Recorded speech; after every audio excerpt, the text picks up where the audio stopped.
1 2 3 B 2 3 5 C 3, 4 D வந்து 1 3 5 அப்படின்னு சொல்லியிருக்காங்க. Check A intersection C cross B intersection D equal to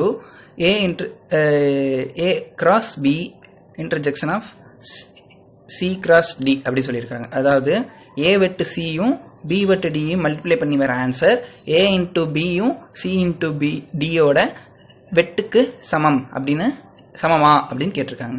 ஓகேவா, நம்ம ஃபஸ்ட்டு LHS எடுத்துக்கலாம். ஃபஸ்ட்டு LHS சால்வ் பண்ணுறேன். LHSல என்ன சொல்லியிருக்காங்க, A வெட்டு C அப்படின்னு சொல்லிட்டாங்க.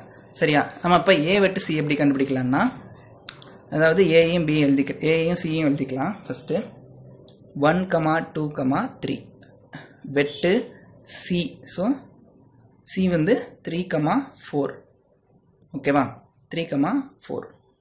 இப்போ இது ரெண்டுலையும் எது பொதுவாக இருக்குது, 3 மட்டும் தான் பொதுவாக இருக்குது. So A intersection of C is equal to 3 அப்படின்னு நான் எழுதுறேன். அடுத்தது B இன்டர்செக்ஷன் ஆஃப் D சொல்லியிருக்காங்க. So B intersection of D equal டுனா 2, 3, 5. அதே மாதிரி நான் D எழுதுக்கிறேன் வெட்டுக்கு 1, 3, 5. ஸோ இது ரெண்டில் எது பொதுவாக இருக்குன்னா 3, 5 பொதுவாக இருக்குது. ஸோ 3, 5 B வெட்டு D. இப்போ A வெட்டு சியையும் B வெட்டு டியையும் கிராஸ் பண்ணிடலாம். கிராஸ் பண்ணோம்னா LHS கண்டுபிடிச்ச மாதிரி. அது எப்படின்னு இப்போ பார்க்கலாம்.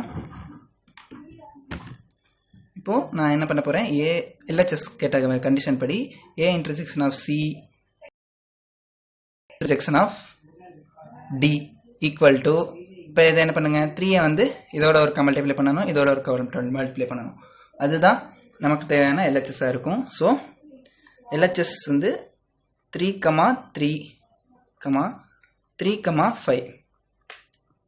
ஓகேவா, இப்போ RHS கண்டுபிடிச்சு 2 ஈக்குவலா அப்படின்னு பார்க்கலாம்.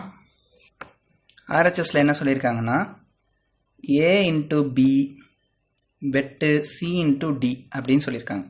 ஸோ ஃபஸ்ட்டு நான் A இன்ட்டு B எழுதிக்கிறேன்.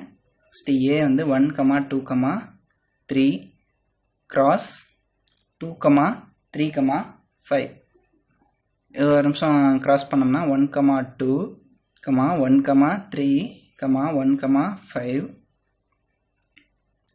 அண்டு அப்புறம் 2 மல்டிப்ளை பண்ணோம்னா 2, 3 2, 2, 2, 3 2, 5.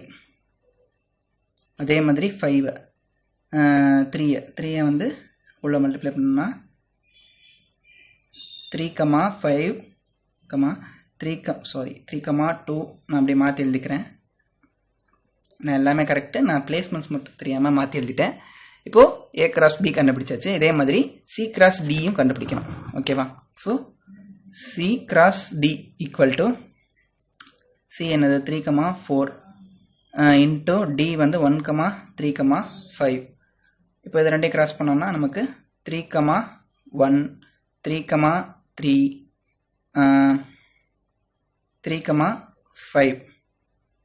அதே மாதிரி 4 உள்ள பண்ணிங்கன்னா 4, 1 4, 3 4, 5.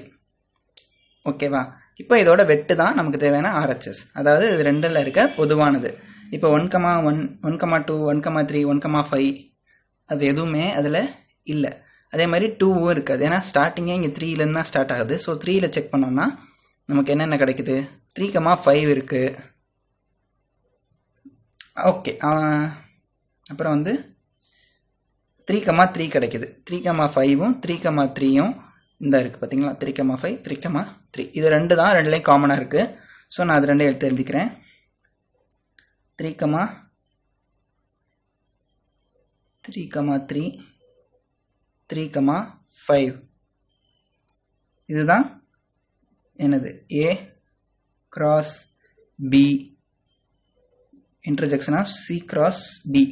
ஸோ இது வந்து நம்ம ஃபஸ்ட்டு கண்டுபிடிச்ச LHSக்கு ஈக்குவலாக தான் இருக்குது. இங்கே தான் மேலே தான் இருக்குது பார்த்தீங்களா LHSம் 3, 3, 5 இதுவும் 3, 3, 5. ஸோ therefore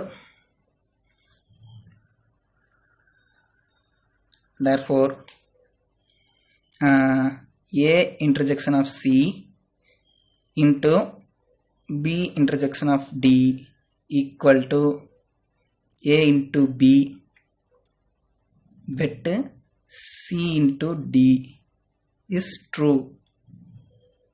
ஓகேவா, ஃபைனலாக ஆன்சர் முடிஞ்சிச்சு.